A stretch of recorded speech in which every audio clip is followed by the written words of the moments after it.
नमस्कार, स्वागत है आप सभी का हमारे कार्यक्रम संजीवनी में। आपके साथ मैं हूं सोनाली शर्मा। दर्शकों, संजीवनी कार्यक्रम है जिसमें हम बात करते हैं आपके स्वास्थ्य की, आपके जीवन को बेहतर बनाने की। इसीलिए आज इसी कड़ी में हम बात करने वाले हैं हमारे पेट संबंधी रोगों और योग द्वारा किस तरह से हम उनका उपचार कर सकते हैं। दरअसल जिस तरह की जीवन शैली आजकल हमारी है, हमारी दिनचर्या जिस प्रकार की बदलती जा रही है, ऐसे में हमें कई तरह के स्वास्थ्य संबंधी परेशानियों से दो चार होना पड़ता है। खासकर पेट संबंधी रोग आजकल बेहद आम होते जा रहे हैं, जैसे भूख ना लगना, बार बार पेट खराब होना, अपच होना, पेट में दर्द होना। आज अपने इस कार्यक्रम के जरिए हम इन तमाम पेट संबंधी रोगों के बारे में आराम से चर्चा करने वाले हैं और साथ ही साथ जानेंगे कि किस तरह से योग के द्वारा हम अपने पेट को मजबूत कर सकते हैं, अपने पाचन तंत्र को दुरुस्त कर सकते हैं। आज इसी कड़ी में हमारे साथ कार्यक्रम में उपस्थित हैं योगाचार्य डॉक्टर सत्येंद्र सिंह जी। बहुत बहुत स्वागत है डॉक्टर साहब आपका हमारे कार्यक्रम में जी।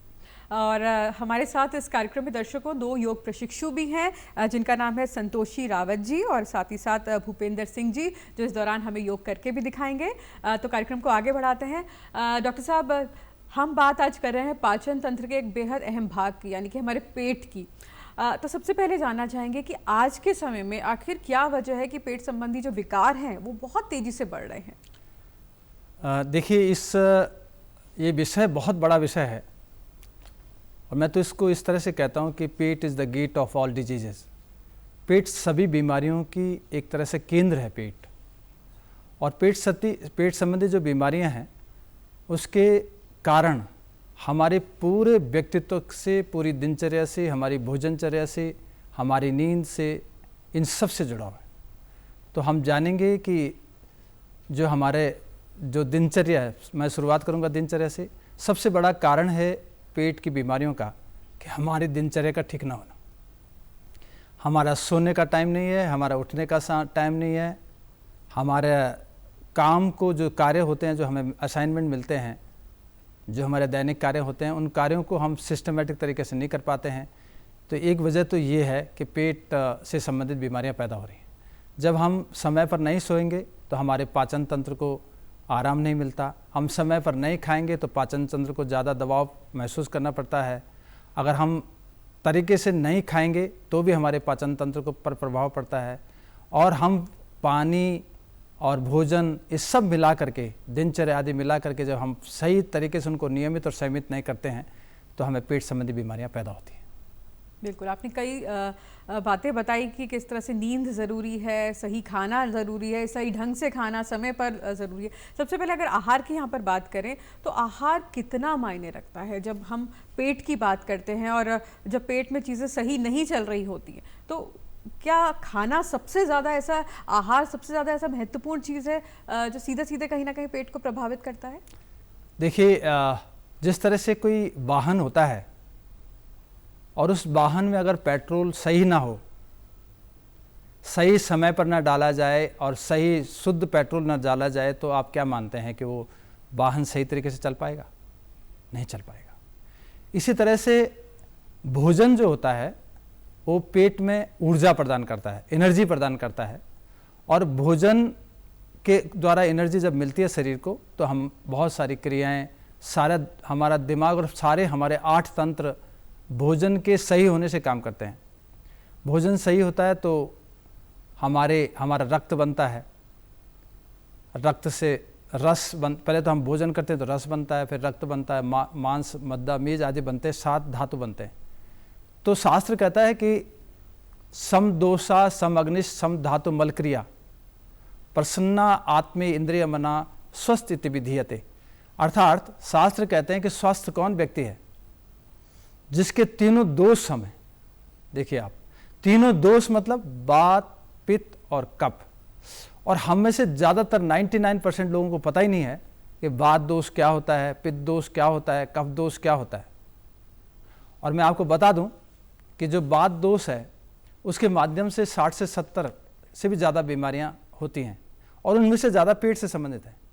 जो पित्त दोष है उससे भी 30 से 35 तरह की बीमारियां होती हैं औसतन जो उनका भी संबंध पेट से है, आप देखिएगा। और तो जब हमारा वात और पित्त दोनों बिगड़ जाता है तो वो बिगड़ने का कारण क्या है, वात क्यों बिगड़ता है कि जब मेरा वात बिगड़ा, हमारा वात बिगड़ा, तो क्या हमें पता है कि वात के बिगड़ने पर हमें क्या खाना चाहिए, क्या नहीं खाना चाहिए, क्या क्या चीज़ों को नहीं खाना चाहिए। वात जो चीज़ें बढ़ाती हैं, मोटा मोटा हमारे दादा नानी कहते थे कि वात वाले लोगों को चावल नहीं खाना चाहिए, वात वाले लोगों को जो बादी बढ़ाने वाली चीज़ें हैं वो नहीं खानी चाहिए, पित्त बढ़ाने वाले लोगों को खट्टी चीज़ें तला भुना नहीं खाना चाहिए। लेकिन हो यही रहा है कि हम में से ज़्यादातर लोग स्वाद पे ज़्यादा जा रहे हैं और स्वाद से हमारे पेट में विवाद पैदा हो रहा है। स्वाद बहुत भयानक चीज़ बन गई हम सबके लिए। और आज की तारीख में तो मैं ये देख रहा हूँ कि ज़्यादातर लोग वो भोजन कर रहे हैं जिससे पित्त खराब हो रहा है, जिससे वात खराब हो रहा है। यानी कि वात, पित्त और कफ, इन तीनों को ध्यान में रखते हुए ही हमें अपने भोजन को या अपनी प्रकृति को ध्यान में रखते हुए हमें भोजन ग्रहण करना चाहिए।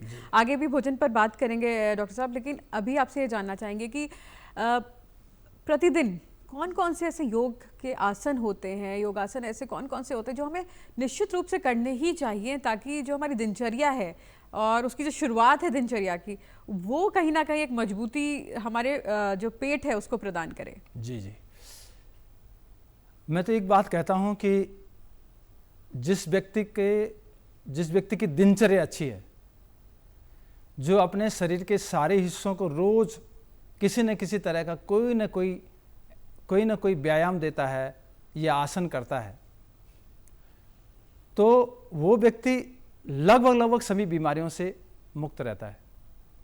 और मूल तौर पर मैं ये समझता हूँ कि पूरी दुनिया को भारत ने एक सौगात दी है जिसको हम सूर्य नमस्कार के नाम से जानते हैं। वैसे तो बहुत सारे आसन है खड़े होकर किए जाने वाले, लेकिन सूर्य नमस्कार के 12 आसनों का एक ऐसा पैकेज है जो हमारे सिर से लेकर पैर तक पूरे लसिका तंत्र, हमारे मांसपेशी तंत्र और हमारी हड्डी तंत्र और हमारे पाचन तंत्र का संबंध हमारे मानसिक यानी जो हमारा नर्वस सिस्टम यानी हमारा जो नाड़ी तंत्र है और हमारा जो स्नायु तंत्र है उस पर पड़ता है। इसलिए मेरा मानना ये है कि सारे तंत्रों की अगर कोई एक तंत्रों के लिए एक हम आसनों का एक पैकेज के रूप में बात करें तो सूर्य नमस्कार के 12 आसन है। सूर्य ऊर्जा का स्रोत है, सूर्य की वजह से धरती पर जीवन होता है। और जब हम इस सूर्य को नमन करते हैं, नमस्कार करते हैं और नमस्कार करते हुए हम 12 आसनों का पैकेज करते हैं, 12 आसनों का अभ्यास करते हैं, तो ये 12 आसन हमें बहुत बहुत लाभ देते हैं। बिल्कुल, तो किस प्रकार से किया जाता है ये आसन, ये आप हमारे दर्शकों को बताएं। सूर्य नमस्कार जब हम करते हैं तो सबसे पहले हम खड़े होते हैं, सीधे खड़े होते हैं, दोनों हाथों को जोड़ते हैं, नमस्ते करते हैं सूर्य को, नमस्कार करते हैं सूर्य को, उसकी ऊर्जा को हम नमस्कार करते हैं, उसकी शक्ति को हम नमस्कार करते हैं। और दोनों हाथ जब हम जोड़ते हैं तो हम उस ऊर्जा को अपने अंदर महसूस करते हुए ये हम सबसे पहले नमस्ते आसन करते हैं। हमारी सांसों की स्थिति सामान्य रहती है। सूर्य नमस्कार करते वक्त सांसों की स्थिति, एकाग्रता का केंद्र जो हमारे चक्र होते हैं उसको जानना जरूरी है।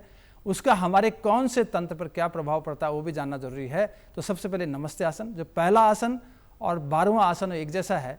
इस समय हमारी सांसों की स्थिति सामान्य रहती है और हमारा एकाग्रता का केंद्र अनहद चक्र होता है और इसका संबंध हमारे रक्त संचरण तंत्र से होता है। और जैसे मैंने कहा कि रक्त से ही, भोजन से ही रक्त बनता है, तो इसलिए पेट की संबंधित बीमारियों में रक्त का संचरण बहुत होना जरूरी है। तो पहला आसन होगा नमस्ते, सामान्य सांसें। दूसरा और 11वां आसन एक जैसा है, तो हम धीरे धीरे सांसों को खींचते हैं और दोनों हाथों को ऊपर ले जाते हैं। ये हो गया, इसको दोनों को कहते हैं हस्तोत्तान आसन। दोनों कानों से हाथों को सटाते हैं और हम लोग पीछे की तरफ जितना हो सके उतना जाते हैं। तो आप देखेंगे इससे हमारे हाथों पर, हमारे पेट की मांसपेशियों पर इसका असर पड़ता है। ये दूसरा आसन हो गया। इसका एकाग्रता का केंद्र विशुद्धि चक्र है और इसका प्रभाव हमारे श्वसन तंत्र पर पड़ता है। श्वसन तंत्र का भी पाचन तंत्र से संबंध है।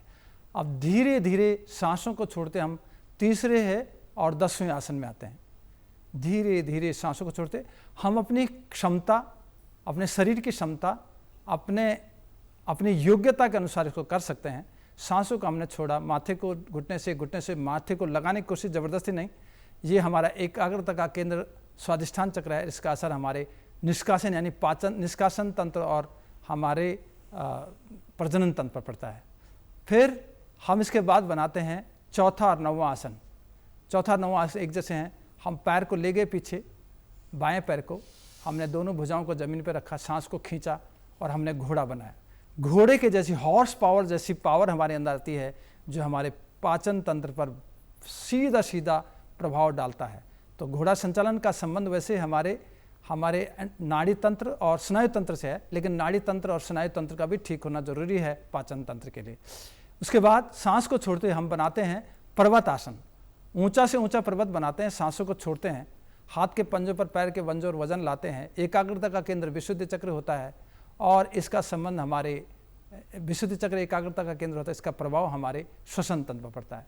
फिर एक बहुत महत्वपूर्ण, अब हम धीरे धीरे नीचे की तरफ आते हैं। घुटनों को जमीन पर टिकाते हैं, चेस्ट को जमीन पर टिकाते हैं, चिन्ह को जमीन पर टिकाते हैं, दोनों तरफ हाथों को दोनों तरफ रखते हैं, बाकी हिस्से शरीर के ऊपर रखते हैं। इसको सष्टांग कहते हैं। ये बहुत पावरफुल आसन है पेट के लिए। तो सष्टांग जो है, यहाँ पर हमारी सांसों की स्थिति सामान्य होती है और इसका एकाग्रता का केंद्र मणिपुर चक्र होता है। मणिपुर चक्र का सीधा सीधा पेट से संबंध है और जब मणिपुर चक्र हमारा एक सक्रिय होता है तो इसका संबंध हमारे पाचन तंत्र पर पड़ता है। इसके बाद हम करते हैं सांसों को खींचते हुए भुजंग आसन। भुजंग आसन ये छठवां आसन, सातवां आसन है और इसमें हमारी सांसें ऊपर जाती हैं और एकाग्रता का केंद्र हमारा इसमें स्वादिष्ठान चक्र होता है और स्वादिष्ठान चक्र का संबंध भी निष्कासन और प्रजनन तंत्र से है। फिर से हम आते हैं आठवें आसन पर, फिर से पर्वत आसन। वही स्थिति, सांसों की स्थिति, सांसों को छोड़ना। और इसके बाद फिर आते हैं घोड़ा संचालन पर, अश्व संचालन। अब इस बार पहले बायां पैर था, अब दायां पैर है, आगे गर्दन ऊपर है, दोनों भुजाओं में ताकत है, गर्दन ऊपर चली गई और हम यहाँ पर ये कर दिया हमने घोड़ा संचालन, जो हमने पहले बताया था। फिर हम चलते हैं आगे, फिर से कौन सा वाला आसन, 10वां आसन, पादहस्तासन, जो हमने कहा था पादहस्तासन। माथे को घुटने को माथे से लगाया और सांसों को छोड़ दिया। फिर अब सांसों को ले गए ऊपर, खींचा, चले गए हम हस्तोत्तानासन के लिए। हस्तोत्तानासन, सांसों को खींचा, धीरे धीरे ऊपर चले गए और रुके थोड़ा सा और आ गए नमस्ते आसन के लिए। तो ये सूर्य नमस्कार के 12 आसन हमारे लगभग शरीर के सभी तंत्रों को ये शक्ति प्रदान करता है, मांसपेशियों को लचीला प्रदान करता है, हमारे ऊर्जा के लेवल को बढ़ाता है, हमारे आत्मविश्वास को बढ़ाता है। और आत्मविश्वास जब बढ़ता है तो समझ लीजिए कि सारी बीमारियों का सबसे बड़ा कारण ही है कि हमारा आत्मविश्वास टूटता है। बीमारियां हमारे अंदर प्रवेश करती हैं और अपने को विकार कर लेते हैं, अपने को बड़ा बना लेते हैं। बिल्कुल आपने बताया और बहुत ही अच्छे तरीके से आपने बताया कि किस तरह से ये सूर्य नमस्कार के जो बीच में जो 12 आसन हैं, एक एक करके आपने बहुत अच्छे से बताया। बैठकर या पेट के बल या पीठ के बल भी कोई आसन होते हैं जो हम शुरुआत में कर सकते हैं? बिल्कुल कर सकते हैं हम लोग हमारे शरीर की क्रियाएं क्या होती हैं? कुछ काम हम खड़े होकर के करते हैं, कुछ काम हम बैठ के करते हैं, कुछ काम हम सो के करते हैं, यानी लेट करके करते हैं। सोते हैं तो लेट के पीठ के बल सोते हैं या पेट के बल भी कई लोग सोते हैं, बाईं करवट दाईं करवट सोते हैं। तो मुझे लगता है कि सूर्य नमस्कार के बाद, वैसे भी सूर्य नमस्कार के बाद हमें पीठ के बल की जाने वाली क्रियाओं को अवश्य करना चाहिए। तो हम पीठ के बल लेटते हैं और दोनों हाथों में फासला करते हैं। देखिए मैं आपको एक बात जरूर बताऊं, योग निद्रा का, आहार और निद्रा का हमारे पेट से संबंधित बीमारियों में बहुत बड़ा योगदान है। योग निद्रा एक ऐसा आसन है जिससे तनाव कम होता है और जब तनाव कम होता है तो उसका असर सीधा हमारे पूरे तंत्रों पर पड़ता है, बेसिकली हमारे मन पर पड़ता है। तो योग निद्रा में हम हाथों को फैलाते हैं, पैरों को फैलाते हैं और बंद आंखों से हम अपने पूरे शरीर का अवलोकन करते हैं, सिर से लेकर पैर तक, अंगूठों का, टखनों का, घुटनों का, बंद आंखों से। और हम गॉड का, ईश्वर का, अल्लाह का, जो भी जैसा भी नाम लेना चाहता है उसका हम शुक्रिया अदा करते हैं, धन्यवाद करते हैं। हे गॉड, हे परमपिता परमात्मा, आपकी कृपा से मेरा पूरा शरीर काम कर रहा है, सिर से लेकर पैर तक, और मैं आज आप पूरे दिनचर्या के लिए तैयार हूँ। सवेरे सवेरे हम यही करते हैं, यही करना चाहिए हमको। हमने ये सब आसन किया, योग निद्रा आसन किया और अब इसके बाद योग निद्रा आसन के बाद हम लोग आते हैं और जो एक बहुत पावरफुल मुझे लगता है पेट के लिए, अगेन पेट के लिए भी, मोटापे के लिए भी बहुत ज़रूरी है, वो है इसके बाद हम दोनों पैरों को मिलाते हैं और दोनों हाथों को धीरे धीरे पीछे ले जाते हैं और हाथ की उंगलियों को फंसाते हैं, पीछे की तरफ ले जाते हैं और ताड़ देते हैं शरीर को। लंबा गहरा सांस खींच करके हाथों को पीछे की तरफ, पैरों को आगे ताड़ देते हैं। अब देखिए आप, इसका असर कहाँ पड़ा? सीधा सीधा हमारे पूरे शरीर पर पड़ा, बेसिकली पेट की मांसपेशियों पर पड़ा। तो इससे हमारे पेट से संबंधित विभिन्न तरह के जो रोग होते हैं उनमें हमें आराम मिलता है। आएंगे वापस, हाथों को वापस लाएंगे और इसके बाद मुझे लगता है कि जैसे तमाम दुनिया कहती है walking is, morning walk is good, walking is good, और कई लोग ये कहते हैं कि साइकिलिंग इज गुड, द्विचक्री का आसन सबसे अच्छा है। तो हम पीठ के बल में द्विचक्री का आसन अपने घर के अंदर, कहीं नहीं जाने की जरूरत है, घर के अंदर ही आप साइकिल चला करके अपने पेट की मांसपेशियों को सक्रिय बना सकते हैं। तो साइकिलिंग करेंगे हम एक एक पैर से 5-5 गिनती तक साइकिलिंग, 1 2 3 4 5। फिर दूसरी तरफ से 1 2 3 4 5। फिर दोनों पैरों से 1 2 3 4 5। फिर दूसरी तरफ से 1 2 3 4 5। देखिए आप, ये हमने किया साइकिलिंग। साइकिलिंग भी बहुत पावरफुल है, राजा महाराजा साइकिल चलाते हैं, देखिए आप। तो इसलिए साइकिलिंग बहुत अच्छा है। साइकिलिंग वाला जो आसन है, जिसको द्विचक्र का आसन कहते हैं, हमें करेंगे। फिर हम घुटनों को मोड़ते हैं धीरे धीरे, दोनों घुटनों को। और अब जो और पावरफुल, बहुत ही मजबूत, जिसको कहूँगा मैं शक्तिशाली आसन जिसको हम कहते हैं, इसको कहते हैं बंदर आसन। आप देखते होंगे बंदर का शरीर बहुत लचीला फुर्तीला होता है। जिन लोगों का शरीर लचीला फुर्तीला हो, उनको पेट में बहुत कम बीमारियां होती हैं। तो ये मरकट आसन बहुत पावरफुल है, सभी को करना चाहिए। बुजुर्ग, जवान, हैरान, परेशान, लाचार, बीमार, सब कर सकते हैं इसको। तो अब जब हम मरकट आसन करते हैं तो घुटनों को ले जाते हैं लंबा गहरा सांस खींच करके दाएं तरफ, और गर्दन को ले जाते हैं बाएं तरफ। घुटने चले गए दाएं तरफ, गर्दन चलेगी बाएं तरफ। 1 से 10 तक की गिनती तक आप कर सकते हो। 1 2 3 4 5 6 7 8 9 10। फिर आएंगे धीरे धीरे, सांस को छोड़ते हुए वापस, और अब घुटनों को ले जाएंगे बाएं तरफ। घुटने के ऊपर घुटना, गर्दन दाईं तरफ। और अब यहां पर भी 1 से 10 तक की गिनती में घुटने को घुटना रखते हुए महसूस करो, जब हम इन क्रियाओं को करें तो जो भी काम आप करते हो, जब आप उसको भाव के साथ करोगे तो उस जो भी आप कर रहे हो, जिस चीज के लिए, जिस प्रयोजन के लिए, उस प्रयोजन में आपको सिद्धि होगी।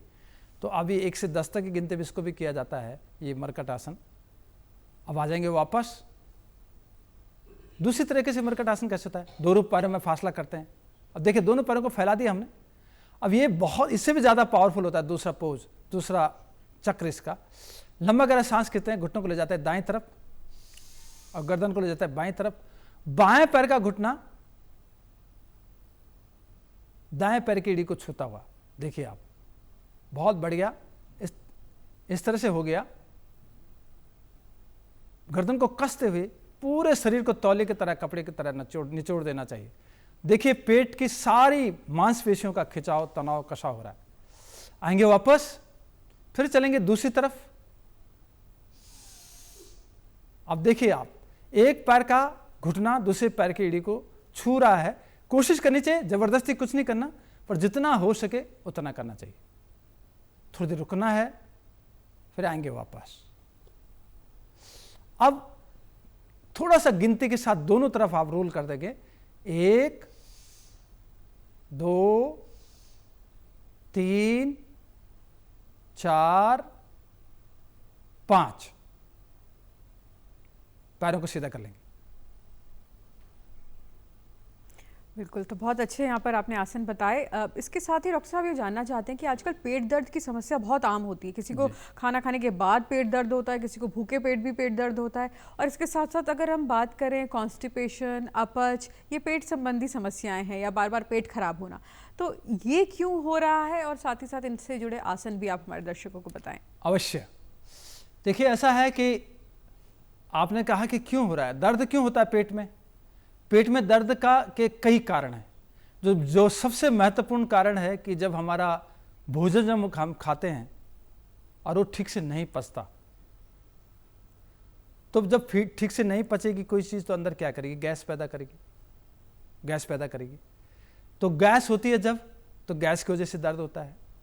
इवन जब हम भोजन को ठीक से नहीं खाते, सही भोजन नहीं करते, समय पर भोजन नहीं करते, तो हमें कब्ज होती है। कब्ज भी पेट का दर्द का कारण होता है। एक और बात होती है, वही भोजन, दिनचर्या आदि ठीक नहीं होती तो हमारे पेट में पथरी हो जाती है, उसकी वजह से भी हमें दर्द होता है। और तो और हमारा चलना उठना बैठना फिरना खाना पीने का तरीका बिगड़ जाता है तो हमें कभी हर्निया हो जाता है, हर्निया की वजह से पेट में दर्द होता है। तो पेट कभी कभी हमारी नाभि दिख जाती है, उसकी वजह से भी पेट में दर्द होता है। तो पेट में दर्द होने के कई कारण हैं, लेकिन मैं ये कहना चाहता हूँ कि जैसे जैसे हमने ये मोटी मोटी चीज़ें बताई है, इनके लिए अभी जैसे हमने अभी पीठ के बल किए जाने वाला आसनों की तरफ हम चल रहे हैं, तो मुझे लग रहा है कि कुछ ऐसे आसन हैं फिर से जो हमारे पेट पर, हमारे तंत्रों पर जो असर डालते हैं। इसके बाद हम करते हैं सेतुबंद आसन। सेतुबंद आसन करते हैं, दोनों घुटनों को मोड़ते हैं और दोनों पैर की एड़ियों को पकड़ते हैं। ये भी हमारे पेट पर असर डालेगा। देखिए, पेट पर असर पड़ता है, कमर पर भी असर पड़ता है इसका। ये हमने सेतुबंद आसन कर दिया। रुके थोड़ी देर और आगे वापस। वैसे 3-3 बार करना चाहिए, लेकिन यहाँ पर हम आपको प्रतीक रूप में दिखा रहे हैं। इसके बाद एक आसन और है जो मुझे लगता है कि हमेशा होना चाहिए, हमेशा ही होना चाहिए। पेट पर भी इसका पड़ता है, बाकी अंगों पर भी पड़ता है, बाकी बीमारियों के लिए भी है। एक है चक्र आसन। थोड़ा सा कठिन होता है, वो लोग करें जो आराम से कर सकते हैं। चक्र आसन, हाथों को पीछे ले जाते हैं। देखिए आप कितना शरीर का लचीलापन, फुर्तीलापन, पेट पर इसका भी असर पड़ेगा। देखिए पेट की मांसपेशियों पर इसका असर पड़ रहा है। चक्रासन। आएंगे नीचे, बहुत बढ़िया से। आसन का मतलब क्या होता है, स्थिर सुखम आसनम, अर्थात आप आसनों को अपने शरीर की स्थिति के हिसाब से सावधानी से करना है। आसनों को बहुत जल्दबाजी में नहीं करना। हाँ, अगर आपका शरीर बिल्कुल लचीला फुर्तीला हो गया, आपका अभ्यास हो गया, तब आप कर सकते हैं, अदरवाइज आपको नहीं करना चाहिए। अब इसके बाद हम करते हैं पादवृतासन। दाएं पैर को उठाते हैं, धीरे धीरे लंबा गहरा सांस खींच करके, और क्लॉकवाइज सीधा और उल्टा, 5 बार सीधा और 5 बार उल्टा घुमाते हैं। 2, 5। आएंगे वापस, दूसरा पैर दूसरी तरफ। कितना देखिए आप असर पड़ रहा है पेट पर। इन आसनों से पेट की मांसपेशियों पर असर पड़ रहा है। अब दूसरा पैर घुमाया, 5 बार सीधा। 5 बार नहीं घुमा सकते तो 2 बार घुमाओ, 2 बार नहीं तो 1 ही बार घुमा दो, जितना आपसे हो सके उतना घुमाओ। 5 बार आपने सीधा घुमाया, 5 बार उल्टा घुमाया जी।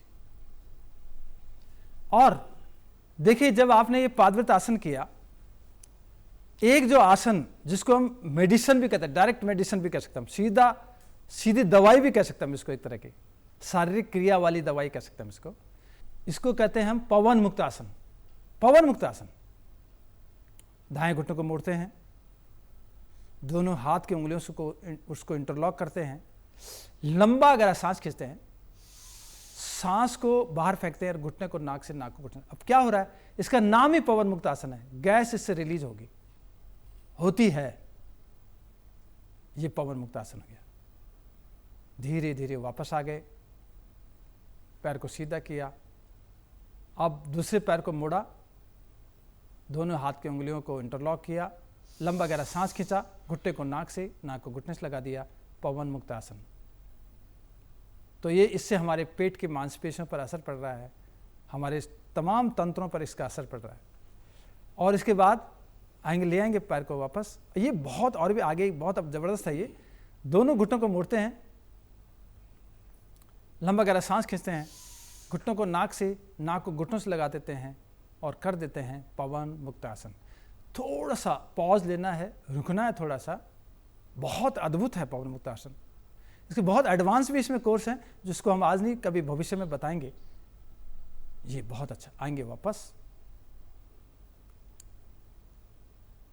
और एक और खास एक आसन है सर्वांगासन। सर्वांगासन जो थोड़ा सा कठिन होता है, सब ना करें, जिनको अभ्यास है वही करें। किसी योग का जो एक्सपर्ट हो उसके माध्यम से उसको किया जाए सर्वांगासन को। तो सर्वांगासन तो हमारे पूरे शरीर को शक्ति प्रदान करता है, पूरे शरीर को। पेट के लिए बहुत विशेष है सर्वांगासन। ये सर्वांगासन। उसके बाद धीरे धीरे 90 डिग्री पे चलते हैं, विपरीत करनी मुद्रा आसन। 60 डिग्री पे अर्ध हलासन, पैरों को पीछे लगा दिया, हलासन।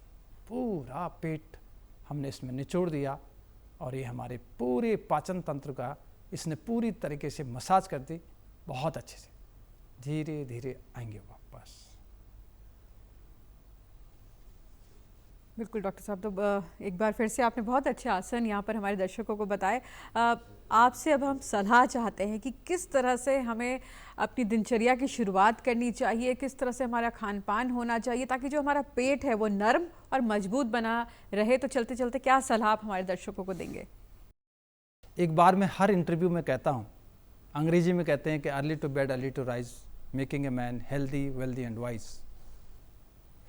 अगर आप सवेरे जल्दी उठते हैं तो सबसे पहली बात, जल्दी उठने में ही आपने ईश्वर का जो गुण कर्म स्वभाव है, सूरज चांद सितारों का जो गुण कर्म स्वभाव, उसको आपने अपनाया। आप उठे, उठते ही आपने दोनों हाथों को जोड़ा, लंबा गहरा सांस खींचा और आपने उषापान किया। दिनचर्या में उषापान। उषापान का मतलब क्या हो गया कि आपके मुंह में जो लार है, रात को आप ब्रश करके सोएं, मुंह की जो लार है, 2 गिलास पानी पिएं। आप गुनगुना पानी पिएं सर्दियों में। ज़्यादा अगर आपको गैस, एसिडिटी, कब्ज हो रहा है तो आप उसमें शहद मिला सकते हैं, शुगर नहीं है तो आंवले का रस मिला सकते हैं। आंवला कूट करके आप उसका रस मिला करके डाल सकते हैं। इस तरह से आप पहली शुरुआत तो आप उषापान से करें। उसके बाद ये सारी क्रियाएं करें जो हमने बताई। और भी क्रियाएं हैं जो पेट के लिए हो सकती हैं, तो उषापान करें। एक बात, आपका भोजन, गीता में भी कहा गया है, युक्त आहार विहारस्य युक्त चेष्टा कर्मसु युक्त स्वप्नाय बोधस्य योगो भवति दुखा।